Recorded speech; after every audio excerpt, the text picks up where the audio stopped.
الحمد لله وكفى والصلاة والسلام على عبده الذي اصطفى وآله المستكملين الشرفاء أما بعد إخوة الإسلام إخوة الإيمان يزاريو رئيساتشن كأنساساتشن انداياتشوت الله سبحانه وتعالى يسولج بزي مدر لاي ሲፈጥረው አክብሮና አልቆት አእምሮ የሚባል አቅል የሚባልን ነገር ገጥሞለት ነው ከእንስሳቶች ከሌላ ፍጡራኖች አላህ ያበለጠውና ያከበረው። አቅል ታዲያ ትልቅ ቦታ በእስልምና ስለሚሰጠው ኢስላም ለአእምሮ ትልቅ ዋጋ ስለሚሰጥ አእምሮን ለመጠበቅ ኢስላም የራሱ የሆኑ ደንቦችና ስርዓቶችን አስቀምጧል።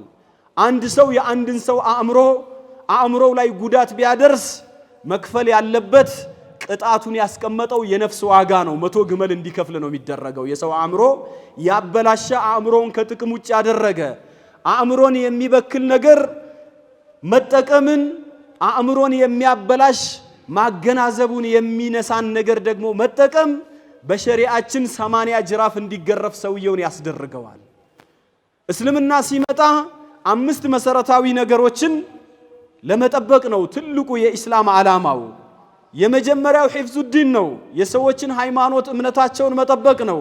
ሁለተኛው የሰዎችን ነፍሳቸውን መጠበቅ ነው። ሶስተኛው የሰዎችን ገንዘባቸውን ማስጠበቅ ነው። አራተኛው የሰዎችን ክብር ማስጠበቅ ነው። አምስተኛው አእምሮአቸውን መጠበቅ ነው። ኢስላም ከመጣባቸው ዓላማዎች ውስጥ አንዱ የሰው ልጆችን አእምሮ በዋነኝነት መጠበቅ ነው። ታዲያ አቅል ሲኖረው ነው ሰው ጥሩና መጥፎውን የሚለየው፣ የሸሪዓን ህግጋቶችን መረዳት የሚችለው፣ ሸሪዓው የሚያዘውን ነገር አድርግ አታድርግን ሊረዳ የሚችለው በአቅሉ ነው። ለምድራዊ ህይወቱም ይሁን ለሰማያዊ ህይወቱ አንድ ሰው መንቀሳቀስ መስራት የሚችለው አእምሮው ሲኖር ነው። ሸሪዓውም የሚያናግረው አንድን ሰው አቅል ሲኖረው ነው። አቅሉ የተበላሸ አእምሮ እንግዲህ የተወገደ ከሆነ ይሄ ሰው የሸሪዓ ተካሊፎች ህግጋቶች አይመለከቱትም። አእምሮ ትልቅ ቦታ በሸሪዓችን እንደውም አንዳንድ አሰሮች ላይ አላህ Subhanahu Wa Ta'ala በዚህ ምድር ላይ እንደ አእምሮ ያለ ትልቅ ፍጡር ምንም አልፈጠረም የሚሉ እንዲህ አይነት አሰሮችንም አስታውሳለሁ። እዚህ ቦታ ላይ ታዲያ ስለ አእምሮ ስናነሳ ማለት ነው ሰዎች ለሰው ክብር የሚሰጡት እገሌ ትልቅ ሰው ነው የሚሉት አንድም ሃይማኖቱን እምነቱን አይተው በሃይማኖቱ ያለውን እንቅስቃሴውን ተመልክተው ስነ ምግባሩን ነው። ከዚያ ከፍ ሲል ደግሞ አቅሉን አእምሮውን ተመልክተው ነው። ጤናማ የሆነ ሰው ሁሉ ጊዜም አእምሮውን ለመጠበቅ ይተጋል። ከዑቀላዎች አእምሮ ካላቸው ሰዎች ለመሆን ይጥራል። አቅሉን በእጁ ጤነኛ የሆነ ሰው አያጠፋውም። ይሄም ከመሆኑ ጋራ ግን ብዙ ሰዎች አይደለም የሌላ እምነት ተከታዮች እነሱን ተዋቸው ሙስሊም ነን የሚሉ በርካታ ሰዎች ግን አእምሮአቸውን ወደሚጎዳ አቅላቸውን ወደሚያበላሽ ከአላህም የሚያጣላቸው ከሰውም አይኔ ወደሚጥላቸው ነገሮች ውስጥ የሸሪዓውንም ትእዛዝ የሕክምናውንም የባለሙያዎችንም አንሰማም ብለው ወደ ጎን አእምሮአቸውን በገዛ እጃቸው ሲያጠፉ እንመለከታለን። ይሄም ኸምር ሲጠጡ አደንዛዥ እጾችን ሲጠቀሙ አእምሮአቸውን የሚጎዱ ኪኒኖችን መሰል ነገሮችን ሲወስዱ እንመለከታለን። ምናልባት ዛሬ ያለንበት ዘመን ፊትናዎች የበዙበት ዘመን ነው።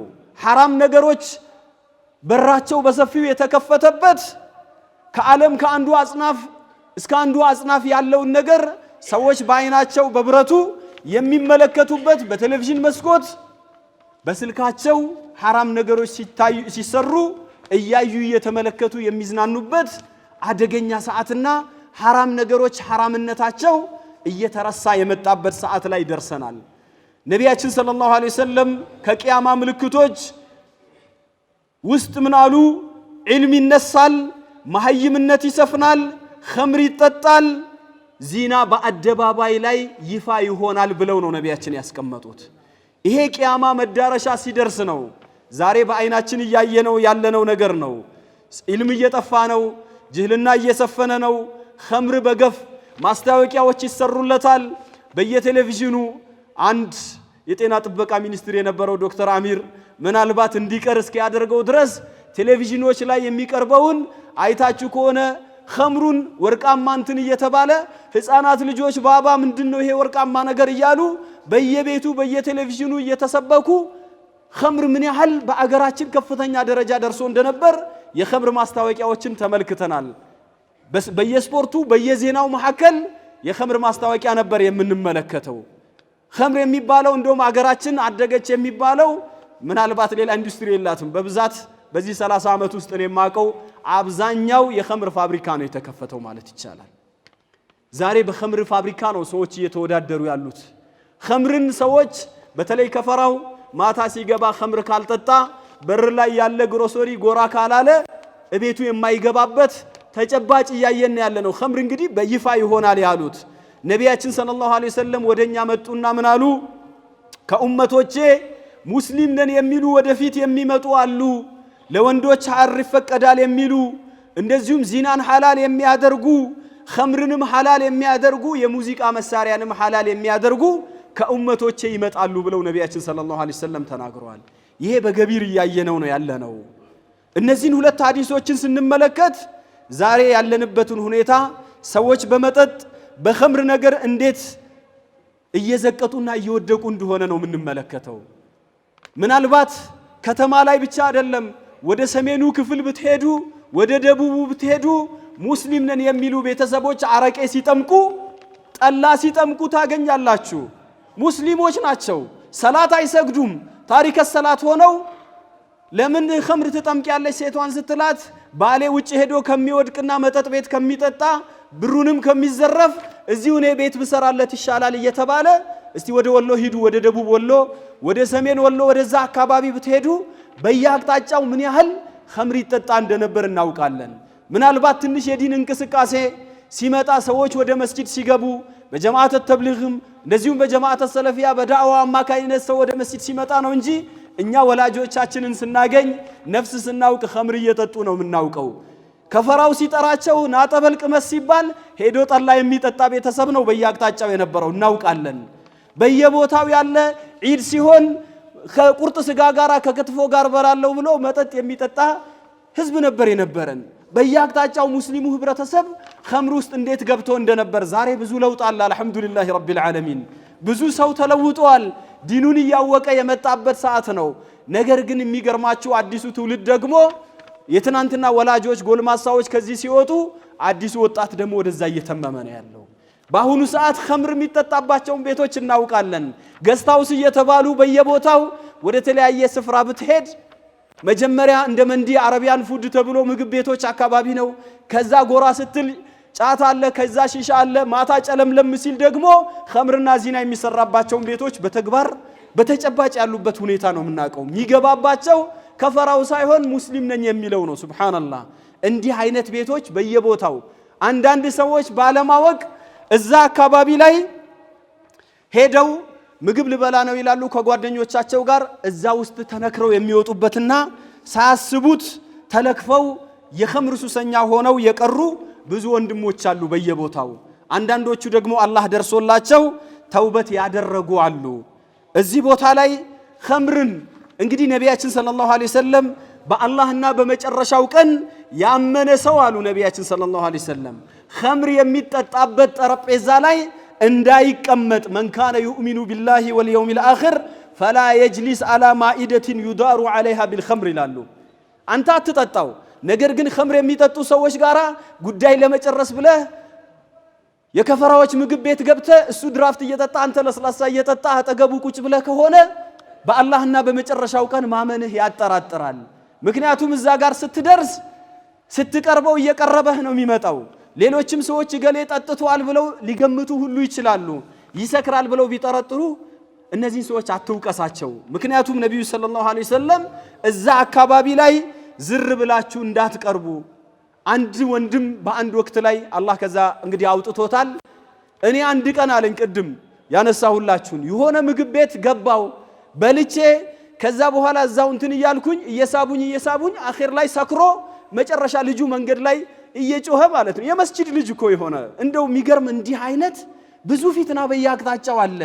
መጀመሪያ እዛ አካባቢ ላይ አትድረሱ ነው ያለው አላህ ሱብሓነሁ ወተዓላ ቁርአን ላይ ሲያነሳ እናንተ ያመናችሁ ሰዎች ሆይ ኸምር፣ ቁማር፣ ይሄ ጣዖታቶች፣ የመጠንቋያ እንጨቶች መሰል ነገሮች ባዕድ አምልኮ ጋር የሚጋብዙ ነገሮች ርጅሱ ሚን ዐመል ሸይጣን እነዚህ የሰይጣን ተግባራቶች ናቸው፣ እርኩስ ነገሮች ናቸው፣ እራቋቸው ፈላህ ነጃ እንድትወጡ ነው ያለው። ሰይጣን የሚፈልገው በእነዚህ ነገሮች በኸምር፣ በቁማር፣ በመጠጥ በመሳሰለው በዚህ በባዕድ አምልኮ በእናንተ መካከል ጠብና ጥላቻን መዝራት ነው፣ ከአላህ ዚክር እናንተን ማራቅ ነው ብሎ ነው አላህ ሱብሓነሁ ወተዓላ ያስቀመጠው። ታዲያ በስተመጨረሻ አላህ ምን አለ? ፈሀል አንቱም ሙንተሁን አለ። ከዚህ ነገር አትከለከሉም ወይ ብሎ አላህ ሱብሓነሁ ወተዓላ ቁርአን ላይ አጥብቆ ነው ይህንን ነገር የኮነነው ያወገዘው። ኸምር መጠጣት ሽርክ ከመስራት ጋር በእኩል ጎን ለጎን ነው የተጠቀሰው። የጠበራኒ ሪዋያ ላይ ኢማሙ ጠበራኒ የዘገቡት ዘገባ ላይ አብዱላህ ኢብኑ አባስ ምን ይላል? ኸምር ሐራም ሲሆን መዲና ላይ ያኔ በነቢዩ ሰለላሁ ዐለይሂ ወሰለም ዘመን የነቢይ ሶሐቦች ከፊላቸው ወደ ከፊሉ እየሄዱ ሑሪመቲል ኸምሩ መጠጥ ሐራም ተደረገች፣ መጠጥ የሽርክ አቻ ተደረገች እየተባባሉ ሲነጋገሩ ሰምቻለሁ ይላል አብዱላህ ኢብኑ አባስ። ነቢያችንም ሰለላሁ ዐለይሂ ወሰለም ኸምር አዘውትሮ የሚጠጣ ሰው ከዓቢዲ ወሰኒን ይላሉ እንደ ጣዖት አምላኪ ነው ብለው ነው ነቢይ ያስቀመጡት። ሶስት ሰዎች አላህ ጀነትን እርም አድርጎባቸዋል። መጠጥን ሙጭጭ ብሎ የያዘ እናት አባቱን የሚበድልና ደዩስ አሉ ነቢያችን። ደዩስ ማለት አሉ ቤተሰቡ ላይ ዚና ሲሰራ፣ በልጁ ላይ ዚና ሲሰራ፣ በእህቱ ላይ ዚና ሲሰራ፣ በአቅራቢያው በሚያስተዳድራቸው ሴቶች ላይ ብልግና ሲሰራ ምንም የማይሰማው አይቶ እንዳላየ የሚሆን እንዲህ አይነቱ ደዩስ ጀነት አይገባም ነው ያሉት ነቢያችን ሰለላሁ ዐለይሂ ወሰለም። ጅብሪል ዐለይሂ ሰላም መጥቶ ምን አለኝ ይላሉ ነቢዩ ሰለላሁ ዐለይሂ ወሰለም፣ አላህ ሱብሓነሁ ወተዓላ አስካሪ መጠጥ ረግሟል። አስካሪ መጠጥ የሚጠምቁ ሰዎችን ረግሟል፣ የሚያስጠምቁትንም ረግሟል።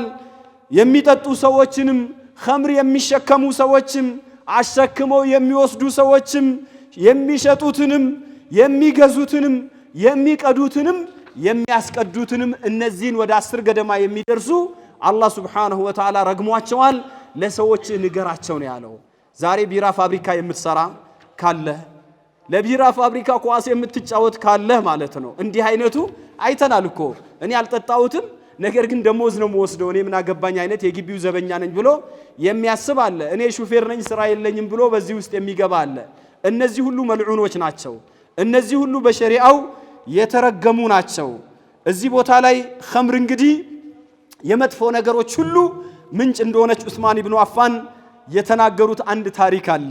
ሸርና ፈሳድ ከኸምር ቀጥሎ ነው የሚመጣው። ብዙ ጊዜ አንድ ጊዜ አሉ ዑስማን ኢብኑ አፋን ኸምርን ራቁ አሉና እሷ የመጥፎ ነገር ሁሉ እናት ናት። ከናንተ በፊት አንድ ሰው ነበረ፣ በጣም ዓቢድ ነው፣ አላህን ይገዛ የነበረ ሰው ነው። አንዲት ሴት ታዲያ ወደደችውና ከሱ ጋር ፍቅር ሲይዛት በጣም ባለ ሀብት ናት፣ በጣም የምታምር ሴት ናት። ምን አደረገች እቺ ሴት? በጣም ሸይጣን ነበረችና ይሄንን ሰውዬ አገልጋዩን ላከችበት ኻዲሟን። እኛ ለምስክርነት እንፈልጋለን አንተ ሰውዬ ብላ እቤት ድረስ አስጠራችው። ምስክርነትማ አላህ የሚወደው ነገር ነው ብሎ ለምስክርነት ብሎ ሄደ። ሲገባ እቤት ውስጥ በሩን እየዘጋች ኻዲሟ ወደ ውስጥ ይዛው ገባች። መጨረሻ 3-4 በር ከዘጋችበት በኋላ አንዲት የምታምር ሴት አጠገብ ደረሰ። አጠገቡ አንድ ባሪያ አለ፣ ሌላ ደግሞ የመጠጥ ጠርሙስ ደግሞ በጎን አለ። ምን አለችው? እኔ ለምስክርነት አይደለም ዛሬ ያስጠራውክ፣ ዛሬ ከኔ ጋር እንድትተኛ ነው አለችው። ወይ ደግሞ ከዚህ ኸምር ትጠጣለህ ወይም ይሄን ባሪያ እዚህ ጋር ያለውን ትገድለዋለህ አለች። አለበለዚያ ከዚህ ቤት እንግዲህ በህይወት አትወጣም አለችው። ያኔ ሰውየው ምን አለ? አሰበና ዝቅተኛ የመሰለውን ነፍስ ማጥፋትም ከባድ ነው፣ ዚናም ከባድ ነው፣ ኸምሩ ይሻለኛል አለና ኸምሩን ስጭኝ አለና አንድ ብርጭቆ ክው አደረገው፣ አንስቶ ግጥም አደረገ። ከዛ በኋላ ሞቅ አለውና ጨምሩልኝ ማለት ጀመረ አሉ። ይጨምርልኝ አላት። ስትጨምርለት በስተመጨረሻ ሲሰክር ከሷ ጋር ዚና ሰራ። ግደል ያለችውንም ገደለ ይላሉ። ሶስቱንም በአንድ ጊዜ ነው የሰራው። ሰው ኸምር ከጠጣ አቅሉ ከሱ ጋር የለም። ኸምር የሚባለው ነገር ከባድ ነው።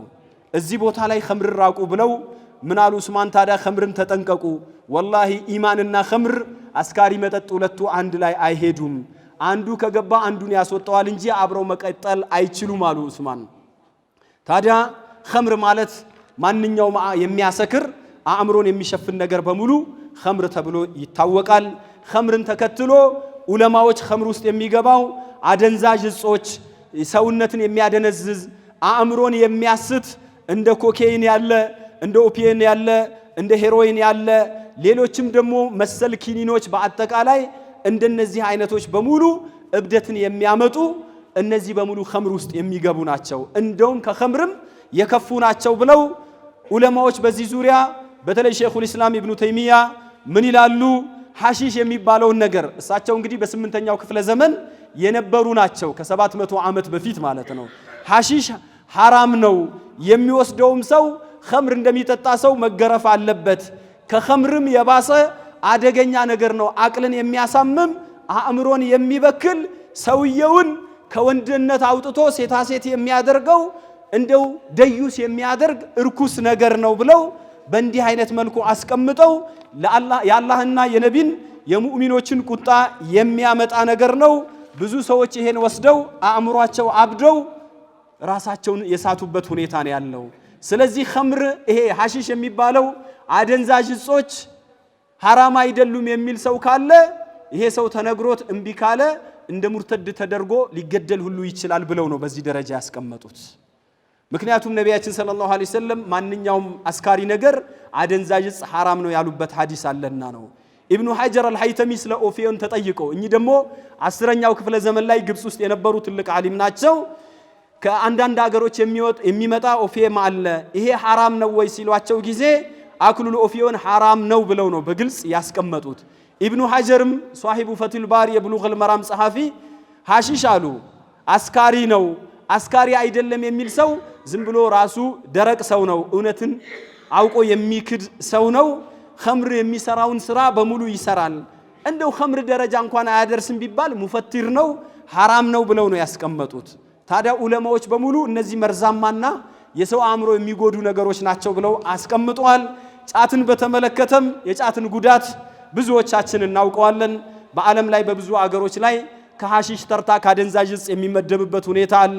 ምናልባት ምስራቅ አፍሪካና ደቡብ የመን አካባቢ ምናልባት እዛ አካባቢ ቀለል ተደርጎ በብዛት ሊወሰድ ይችላል። ነገር ግን የጫትም ጉዳት ቢሆን ከጥቅሙ ጉዳቱ እንደሚያመዝን ማንም ሰው በጤና ላይ፣ በአእምሮ ላይ፣ በገንዘብ ላይ፣ በቤተሰባዊ ህይወት ላይ የሚያደርሰውን ጉዳት ሁሉም ሰው ያውቀዋል። ትላንት ምርጥ የነበሩ ኢንጂነሮች፣ ምን አይነት አካውንታንት የነበሩ፣ ምን አይነት የሂሳብ ባለሙያ ትልልቅ ኤንጂኦች ውስጥ የሚሰሩ ወንድሞችን ዛሬ ግን አእምሯቸውን ስተው ወይም ለመሳት ቀርበው ስራቸውን ትተው ቤተሰብ በትነው በጫት አማካይነት እናገኛቸዋለን። ብዙዎቹ በየመንገድ ላይ 100 ብር 200 ብር ሲከፍሉ እናገኛቸዋለን። ይሄ የጫት ውጤት ነው። ድሮ አባቶቻችን ምናልባት ሲቅሙት ትንሽ ትንሽ ሊቁሙ ይችላሉ ስራቸውን እየሰሩ። አዲሱ ትውልድ ግን ጠዋት ጀምሮ እስከ ማታ ይበለዋል፣ መጨረሻ ያሳብደዋል። ይሄ የጫት ጉዳይ በስፋት የተነሳ ዑለማዎች ብዙ የተናገሩበት ነው። እንደው አንድ ነገር ላንሳላችሁና ሐሲሉ ኢብኑ ሐጀር አልሐይተሚ 10ኛው ክፍለ ዘመን ላይ የነበሩት ተጠይቀው ስለ ጫት የተለያዩ መጽሐፎች ቀርበውላቸው እኔ የደረስኩበት አሉ ሐራም ነው ብዬ መደምደም ባልችል እንኳን አሉ ክብሩን የሚጠብቅ ሰው፣ ዲን አለኝ የሚል ሰው፣ ወራዕ አለኝ ዙህድ አለኝ የሚል ሰው፣ ከፍታን ለራሱ የሚፈልግ ሰው ይህንን ጫት ሊቅመው አይገባም ይላሉ። የዛሬ 500 ዓመት ልብ በሉ። ለምንድነው ይሄ ሐላልም ሐራምም አሻሚ የሆነ ነገር ነው? እኔ ሳየው ምናልባት በደንብ ምንፈትሸው ወይ ከሐላል ወይ ከሐራም ልንመድበው እንችል ይሆናል። ነገር ግን ሙተሻቢህ ነው። ቢያንስ ከዚህ ነገር አላህን የሚፈራ ሰው ሊርቀው ይገባል ብለው በዚህ ደረጃ ነው ያስቀመጡት። እንግዲህ በአጠቃላይ ስንመለከት ዑለማዎቻችን እንዴት አድርገው እነዚህ ነገሮች እንዳስቀመጡ፣ እነዚህ አስካሪ ነገሮች ከባድ ነገር ናቸው። ኸምርን በተመለከተ ነቢያችን ሰለላሁ ዐለይሂ ወሰለም አንድ ሙእሚን የሆነ ሰው ኢማኑ እያለ ኸምር አይጠጣም፣ በዚያው ቅያስ አደንዛዥ ውስጥ አይገባም፣ በዛው ቂያስ የሚያደነዝዙ አእምሮን የሚሰልቡ ነገሮችን አያደርግም ሙእሚን ሆኖ በሚል ነው የተቀመጠውና ጥንቃቄ ያስፈልጋል። በዱንያ ላይ ኸምር የሚጠጣ አኺራ አይጠጣም ብለው ነቢያችን ሰለላሁ ዐለይሂ ወሰለም በእንደዚህ አይነት መልኩ አስቀምጠውልናል። ብዙ ሐዲሶችን ነው ያነሳነው። አላ ኩሊ ሐል ረጅም ሰዓት ወስደናል። ለማንኛውም እንግዲህ አላህ ሱብሓነሁ ወተዓላ በዚህ በኸምር ጉዳይ ላይ ብዙ አስጠንቅቆናል። በመጨረሻም አደራ ምለው በዓለማችን ላይ በፍልስጤሞች ላይ ከፍተኛ በደል ከፍተኛ ሰቆቃ እየደረሰባቸው ያለ ተጨባጭ ነው ያለው። የፍልስጤም ወንድሞቻችን ሙስሊሙ ዓለም በሙሉ ከቻለ ቢረዳን ካልቻለ ደግሞ በዱዓ እንዳይረሳን ብለዋል። እነዚህን ወንድሞቻችንን በዱዓ ልናስታውሳቸው ይገባል። ዟሊሞችን አላህ ሱብሓነሁ ወተዓላ እጃቸውን እንዲይዝልን፣ እነዚህን ሙጅሪሞችን አላህ ሱብሓነሁ ወተዓላ አዛ የሚያደርጓቸውን እንዲያጠፋልን፣ ወንድሞቻችንን አላህ ሱብሓነሁ ወተዓላ እንዲረዳቸው አላህን ሱብሓነሁ ወተዓላን እንለምነዋለን። اللهم انصر الإسلام والمسلمين واحمي حوزة الدين وشتت الملحدين واجمع كلمة المسلمين على الحق يا رب العالمين. اللهم انصر المستضعفين اللهم انصر المستضعفين في مشارق الأرض ومغاربها. اللهم انصر أهل غزة اللهم انصر أهل فلسطين اللهم انصر المجاهدين اللهم انصر المجاهدين في فلسطين. اللهم دمر أعداءهم اللهم شتتهم اللهم اجعلهم عبرة للمعتبرين. اللهم أرينا فيهم عجائب قدرتك فإنهم لا يعجزونك. اللهم أريهم يوما أسودا كيوم عاد وفرعون وثمودا. يا حي يا قيوم. عباد الله اعلموا أن الله أمركم بأمر عظيم أمركم بالصلاة والسلام على نبيه الكريم فقال إن الله وملائكته يصلون على النبي يا أيها الذين آمنوا صلوا عليه وسلموا تسليما. اللهم صل على محمد وعلى آل محمد كما صليت على إبراهيم وعلى آل إبراهيم إنك حميد مجيد وبارك على محمد وعلى آل محمد كما باركت على إبراهيم وعلى آل إبراهيم إنك حميد مجيد. وارض اللهم عن الخلفاء الأربعة أبي بكر وعمر وعثمان وعلي ذوي العدل والوفاء وعن بقية الصحابة أجمعين وعنا معهم بمنك وكرمك يا أكرم الأكرمين. اللهم اغفر لنا خطايانا وجهلنا وإسرافنا في أمرنا وما أنت أعلم به منا. اللهم اغفر لنا هزلنا وجدنا وخطأنا وعمدنا وكل ذلك عندنا. ربنا آتنا في الدنيا حسنة وفي الآخرة حسنة وقنا عذاب النار. عباد الله إن الله يأمر بالعدل والإحسان وإيتاء ذي القربى وينهى عن الفحشاء والمنكر والبغي يعظكم لعلكم تذكرون. اذكروا الله العظيم يذكركم واشكروه يزدكم واستغفروه يغفر لكم واتقوه يجعل لكم من أمركم مخرجا. وأقم الصلاة.